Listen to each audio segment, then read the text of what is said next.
नमस्कार दोस्तों, मैं आपका स्वागत करता हूं एक बार फिर आपके अपने YouTube channel triple S online study hub पर। सामान्य हिंदी के क्लास को आगे बढ़ाते हुए दोस्तों, हम आज MCQ लेकर आए हैं।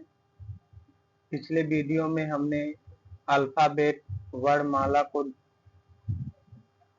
डिस्कस किया था। उसी पे बेस्ड जो विभिन्न एग्जाम में क्वेश्चन पूछे जाते हैं, बहुत ही इम्पोर्टेंट क्वेश्चन हैं दोस्तों, उसी को लेकर मैं आया हूं। तो देरी ना करते हुए सेशन को स्टार्ट करते हैं दोस्तों। सामान्य हिंदी, इसमें दोस्तों पहला क्वेश्चन है, निम्न में से कंठ ध्वनियां कौन सी हैं? कंठ ध्वनियां दोस्तों का वर्ग की होती हैं, तो ऑप्शन ए सही होगा, का खा। का खा दोस्तों क्या है? कंठ ध्वनियां हैं। अगले क्वेश्चन की तरफ बढ़ते हैं दोस्तों। स्थान के आधार पर मूर्धन्य व्यंजन कौन से हैं? तो मूर्धन्य व्यंजन दोस्तों टा वर्ग होता है, इसमें टा ठा डा ढा। तो ऑप्शन नंबर सी सही होगा, डा ढा क्या होगा दोस्तों? मूर्धन्य व्यंजन होगा। अगर हमारा आप दोस्तों पिछला वीडियो देखेंगे सामान्य हिंदी का, तो उसमें ये सब हमने डिस्क्राइब किया है। अगले क्वेश्चन की तरफ बढ़ते हैं दोस्तों। निम्न में से अल्प प्राण वर्ण कौन से हैं दोस्तों?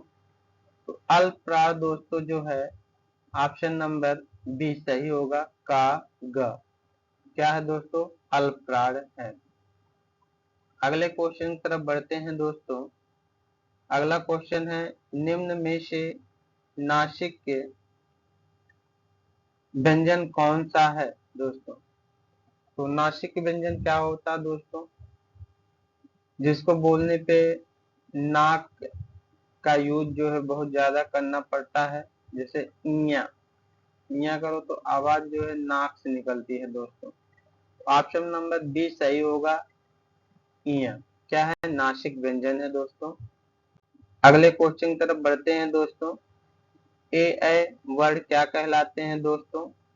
ए ए वर्ड दोस्तों कहलाते हैं कंठ तालव्य। ऑप्शन नंबर डी सही होगा, कंठ तालव्य। हिंदी वर्णमाला में अयोगवाह वर्ड कौन से हैं? अयोगवाह दो होते हैं दोस्तों, अंक आह। ऑप्शन नंबर डी सही होगा, अंक आह क्या होते हैं? अयोगवाह। अयोगवाह को दो कैटेगरी में डिवाइड किया गया है दोस्तों। अंग को अनुस्वार कहते हैं, आहा को अनुनासिक कहते हैं दोस्तों। अगले क्वेश्चन की तरफ बढ़ते हैं। निम्न में से किस शब्द में द्वित्व व्यंजन है दोस्तों? तो ऑप्शन नंबर सी सही होगा, दिल्ली। दिल्ली में क्या है? द्वित्व व्यंजन है दोस्तों। ये द्वित्व व्यंजन क्या होता है दोस्तों? यदि दो समान व्यंजन मिल करके द्वित्व व्यंजन बनाते हैं दोस्तों।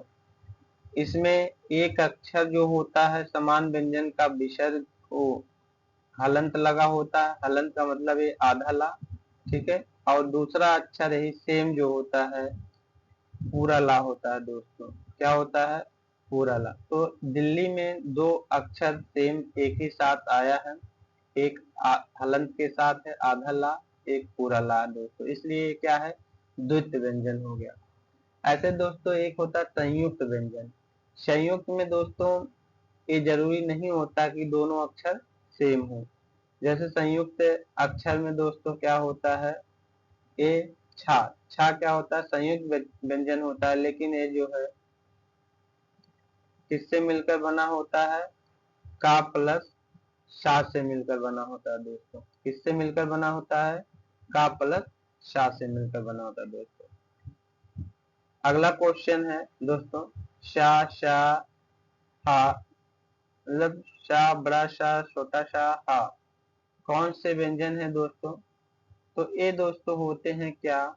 ऑप्शन नंबर सी संघर्षी व्यंजन होते हैं। क्या होते हैं? संघर्षी व्यंजन होते हैं दोस्तों।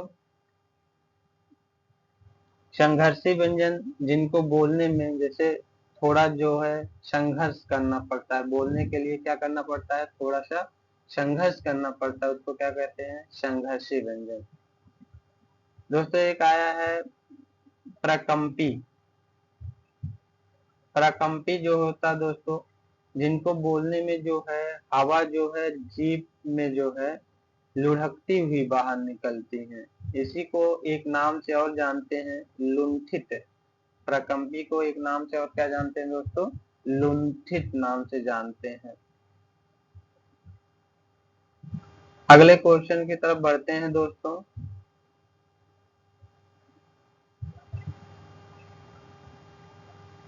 अगले क्वेश्चन की तरफ बढ़ते हैं। अगला क्वेश्चन है, निम्न में से नवीन विकसित ध्वनियां कौन सी हैं।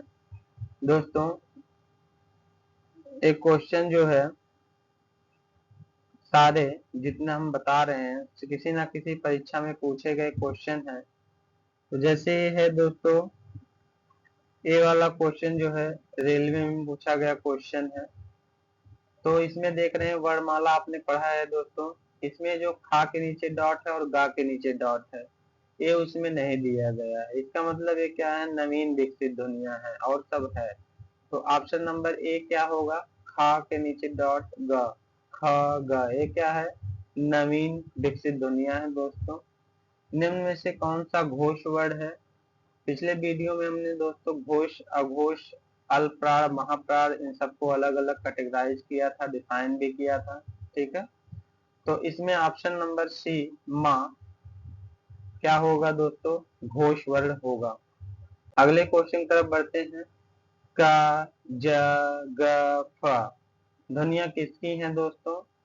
तो इसमें दोस्तों देख रहे हैं सब में का के नीचे, जा के नीचे, गा के नीचे, फा के नीचे एक डॉट दिख रहा है। तो ये दोस्तों ऑप्शन नंबर बी सही होगा। अरबी फारसी की ध्वनियां हैं, ये किसकी ध्वनियां हैं, अरबी और फारसी की, ठीक है, अरबी फारसी की ध्वनियां हैं। छा ध्वनि किसके अंतर्गत आती है दोस्तों, अभी हमने इसका डिस्क्राइब किया था दोस्तों, छा किससे मिलकर बनता है, का प्लस शा से, और जो दो व्यंजनों से मिलकर बनते हैं उनको क्या कहते हैं, संयुक्त वर्ण कहते हैं। तो इस क्वेश्चन का सही आंसर क्या होगा दोस्तों, ऑप्शन नंबर सी संयुक्त वर्ण होगा। अगले क्वेश्चन की तरफ बढ़ते हैं। हिंदी शब्दकोश में छा का क्रम किस वर्ण के बाद आता है दोस्तों। तो दोस्तों एक क्वेश्चन भी जो है सब इंस्पेक्टर की परीक्षा में पूछा गया क्वेश्चन है, बहुत इंपॉर्टेंट है। तो इसमें जो है अक्सर लोग कंफ्यूज हो जाते हैं, वर्ड जिस आता है उसके हिसाब से लोग जो है इसमें देखते रहते हैं। तो हम जो है इसको देखते हैं, का के बाद आएगा हिंदी शब्दकोश में, छा का क्रम किस वर्ण के बाद आता है, का के बाद आएगा, क्योंकि का प्लस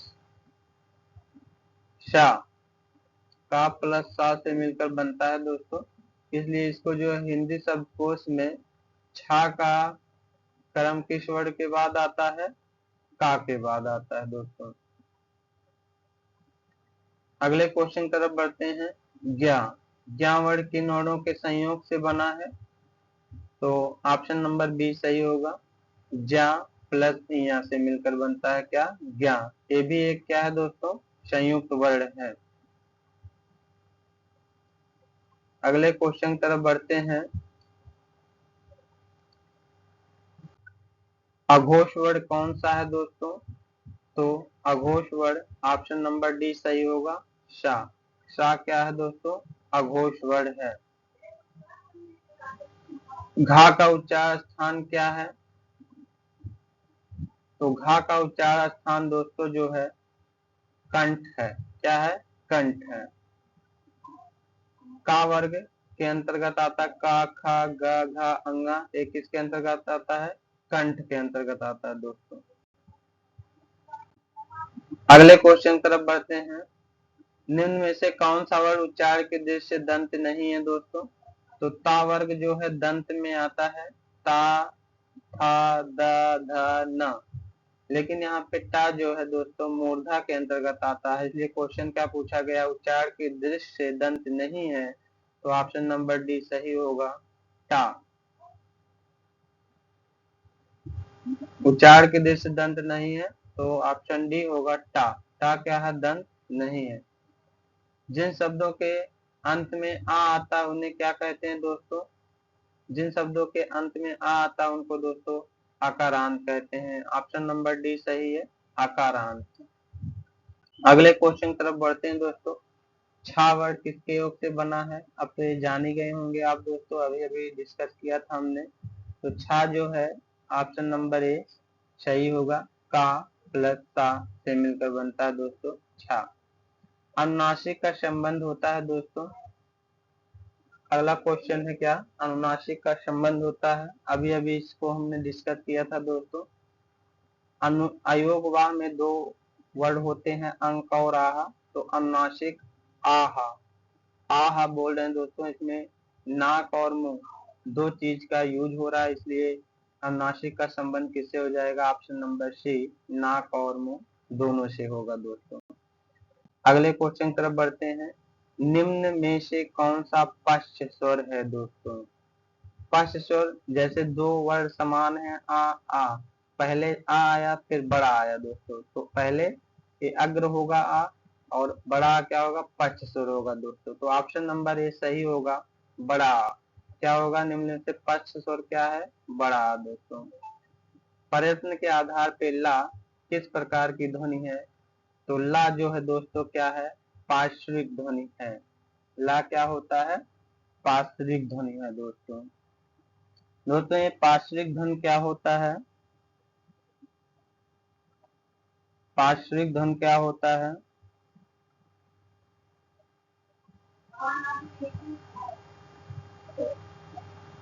दोस्तों जिनके उच्चारण में जीभ जो है तालु को छूती है, जिनके उच्चारण में जीभ क्या होती है, तालु को छूती है, वो क्या होता है, और जो हवा जो है बगल से निकल जाती है वो क्या होते हैं, पार्श्विक ध्वनि कहलाते हैं। तो ला में दोस्तों बोलते समय जो है हवा बगल से निकलती है, ठीक है, और जीभ जो है तालु को छूती है, इसलिए इसको पार्श्विक कहते हैं। उच्छिप्त में दोस्तों हमने पिछले वीडियो में बताया है, दो होता ड ढ, ठीक है, उसमें डॉट लगा होता है। प्रकंपित क्या होता है दोस्तों, प्रकंपित को दोस्तों लुंठित भी कहते हैं, क्या कहते हैं, लुंठित, वही कंपित या प्रकंपित सब ठीक ठीक ही है, ठीक है, तो लुंठित भी कहते हैं इसको, प्रकंपित को।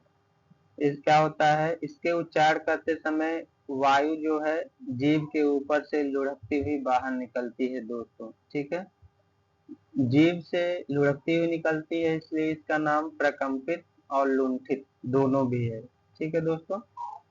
संघर्षहीन दोस्तों, जिन वर्णों को बोलने में क्या होता है, थोड़ा संघर्ष करना पड़ता है, संघर्षी हो जाएंगे, लेकिन जिनको बोलने समय संघर्ष नहीं करना पड़ता वो संघर्षहीन हो जाएंगे दोस्तों, ठीक है। इसी के साथ दोस्तों आज का ये सेशन समाप्त होता है। अगर ये वीडियो आपको अच्छा लगा तो इसको लाइक करें और अपने दोस्तों के साथ शेयर करें ज़्यादा से ज़्यादा, और कमेंट करिए। अगर आप इस चैनल पे नए हैं तो आप इसको सब्सक्राइब करिए और बेल आइकन दबा दीजिए, ताकि आगे आने वाले वीडियो जो है आपको मिलता रहे। तब तक के लिए आपको बहुत बहुत धन्यवाद दोस्तों।